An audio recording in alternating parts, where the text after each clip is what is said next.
Brian, team news, Brad Singleton, Ryan Hall, Richie Myler back in the 19. Yes.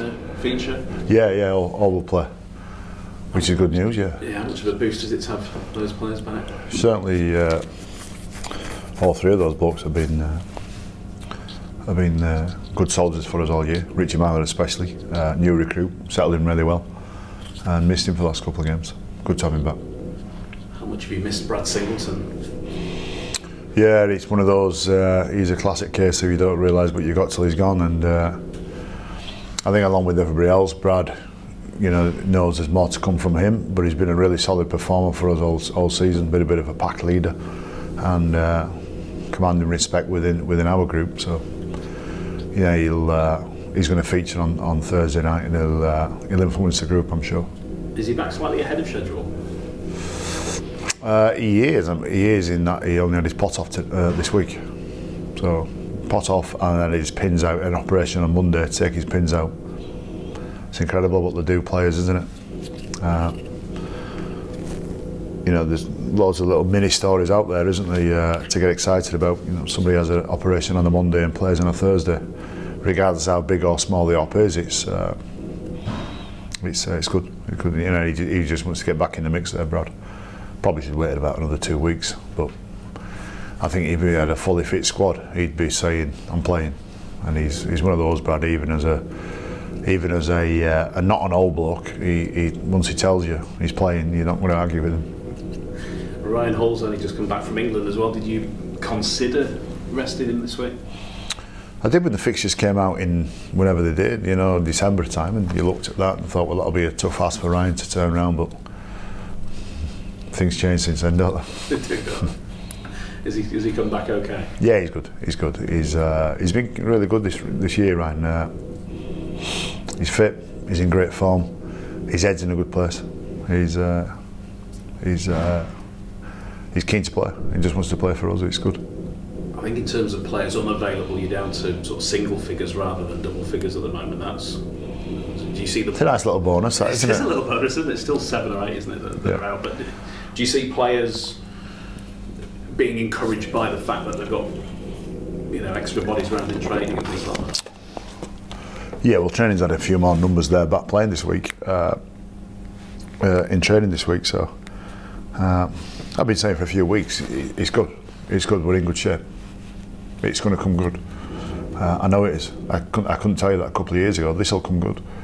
I can't describe to you how good a headspace all the players are in. They're really keen for it. They're up for a fight.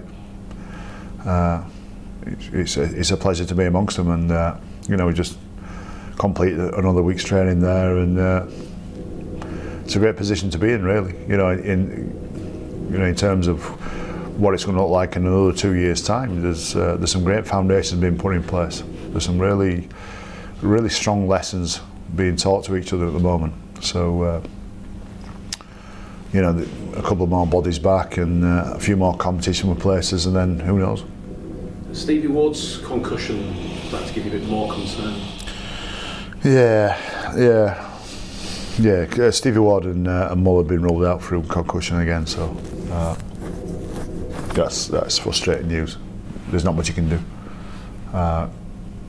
Stevie was, to be fair to Stevie, he was out cold when he clocked into Mikolaj Oleski's head. So Mull's a little more of an innocuous one, which carries over for a second week. So there's just nothing you can do with those. They start talking about concussions and heads and legalities, and not much you can do. You just say he's ruled out because of concussion. So I can argue against videos when he says they're ruled out because of an hamstring, and I go talk to the player and say, is it generally that bad? And some players might say, oh, I think I might get away with it, and some players do play. But with concussion, it's not a conversation to have. Have you got any idea when you might have Stevie back available? Well, look, after this game, we've got a long turnaround till Sunday. We play Castleford on the following Sunday, a week on Sunday, so I'll be very surprised if both players aren't available for that. But once again, we never know. What are you expecting from Wigan? Over there, determined team.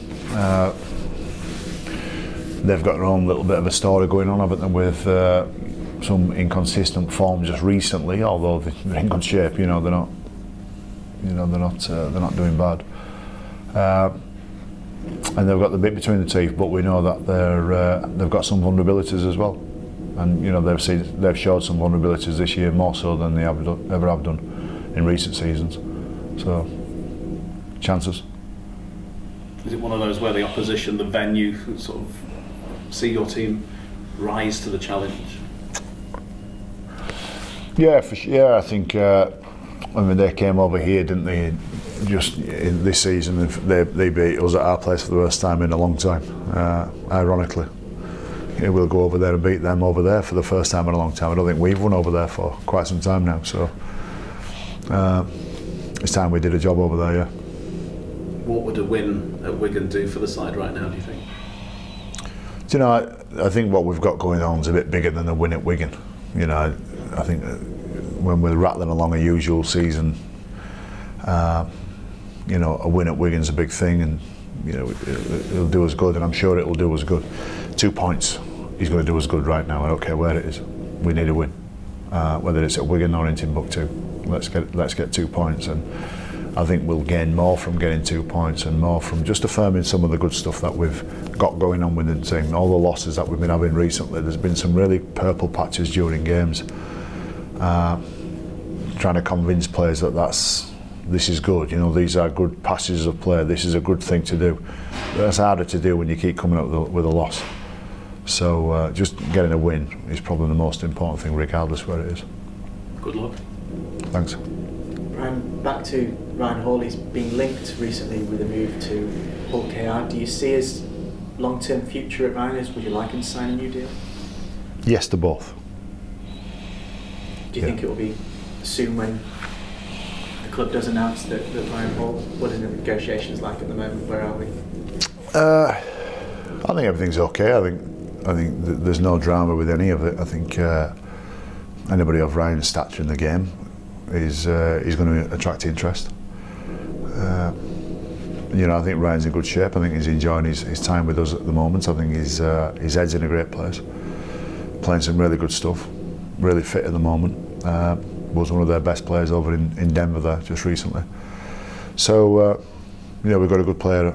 You know, and I'm sure any decision Ryan makes is going to be with our best interest as well. You know, he's a big fan of the club, Ryan. He's a Leeds lad, and spent a lot of good time here. So he'll. I don't think there's any urgency or pressure, or I don't think anybody needs an answer just yet. As regards to Wigan, they've had a few mixed results recently. How much is the match a case of two arguably out of form teams looking for a big 2 points? Yeah, as I was just saying earlier, that you know, I think Wigan are in a stronger position than us at the moment. You know, they're further up the tree and further up the ladder, and you know, they maybe be seeing us as a bit of a scalp to get, and just to reaffirm some of their, you know, maybe get some consistency amongst them. For us, we're a bit different. We just need a win. We've been playing, I would say, pretty well. I think we've been playing pretty well in patches, and then just had some suicide moments where, you know, during periods of game. And I just look at the last game the last time we played Wigan at home. We dominated that game for, you know, well over 60 minutes, 65 minutes, and then went through a crazy patch towards the back end of the game and lost by a point. So for us, we just need a win. It's not really about playing well. We have been playing well, and it's not really about purple patches in games. We've been doing that. You know, some of our young players have really stepped up during this period. Mikolaj Ledsky, Cam Smith. I thought Cam Smith against Catalans was very good. You know, for him to come up with a couple of players there which equals tries is great from Cam. But at the same time, he's also was guilty of conceding 1 or 2 missed tackles and being involved in some scrappy areas of the game. So they're a bit of a mixed bag with us at the moment in terms of performance. Some really encouraging stuff, some stuff to get excited about. Talk about it for another 3 days, and the answer is we just need a win. I also just wanted to gain a bit of an insight into what I guess the last maybe 6 weeks have been like for yourself. I know you fielded a lot of questions regarding injuries, regarding the run of form that you've gone. Perhaps it's easy for people to miss, as you say, those good performances or games where you've missed out by the odd point? Had you had a full side, it would have been different. What's it been like for you, perhaps, through all of that, and then turning up on a Monday, seeing who's actually able to train and trying to put together a side for the next match? Well, that's the challenge. You know, most coaches will go through every week. You know, I've often talked about our 2015 season, certainly for the last 15 games of that season. Turn up on a Monday morning and it was like a scene out of MASH, even though on the face of it, we were really dominant that year. So I think most coaches have got to deal with a similar Monday morning than I have. Probably just the list of the blokes sat over there who aren't able to train. Mine's been bigger just recently, all year really. And you know, whatever we feel like on a Monday, which can be pretty flat and pretty low, the task is to encourage them and give them enough evidence, enough data, enough images, and enough coaching that come the weekend they believe they can win. Not just they think they might win, but they believe they can win. They believe they're going to win. And at any point in that week, if you appear disingenuous, or like a car salesman, or like some sort of evangelical priest telling them to touch the screen and all of a sudden it'll come good, it doesn't work. Yeah, what you give them, you've got to give them some truths. And you know, with a team that's not winning many games at the moment, you've got to be careful how many truths you give them, because you'll crush them. So it's a really hard balance to strike each week. But I'm proud of the fact that the players are on board. They believe they can win again. You know, we believed it last week. We believed it against. You know, if you look at the games as well, you'd be good if you could argue against it that they didn't believe they can win. You know, against St Helens, we believed we could win, and nearly won the game. Probably should have won the game. Same with Catalans, and that's why it's heartbreaking. Not only do we lose, but it's the fashion that you lose as well in those 9 minutes that you lose, and that's why I keep mentioning that. While it's really hurtful at the time and damaging, and obviously we're not getting 2 points and we're not climbing up the ladder, it's brilliant at the same time because we're learning some really valuable lessons. When I'm talking in pre-season about what we need to do and how it needs to look and some of the scenarios that we might encounter in the 2019 season, I've got some real good coaching tools there about what's happened this year. Is it a source of frustration that you get thrown words at you like crisis and to do with... You threw that word at me 2 weeks ago.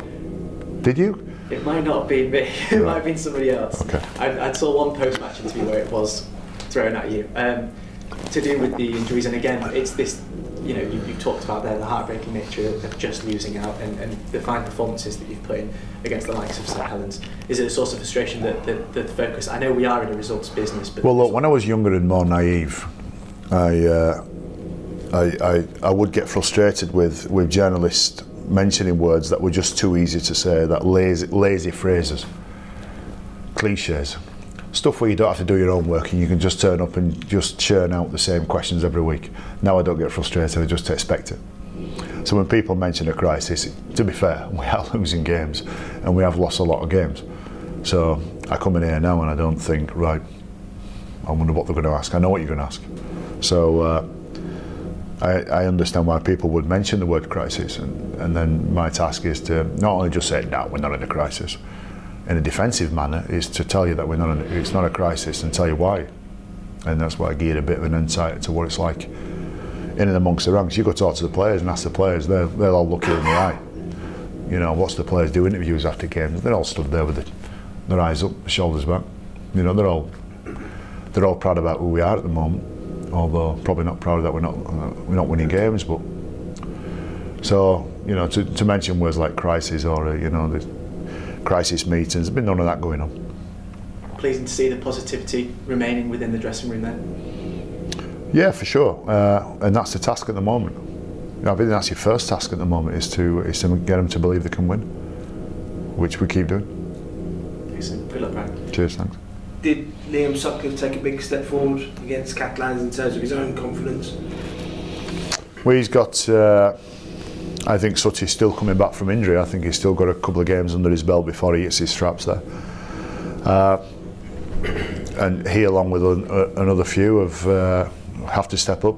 You know, they have to. You know, we got the really younger fellas that we can talk about, the Cam Smiths and the Josh Walters and Jack Walkers and those type of people, and then we talk about some senior guys like Cuthbos and Ryan Hall and you know Tommy Briscoe. You throw into that category.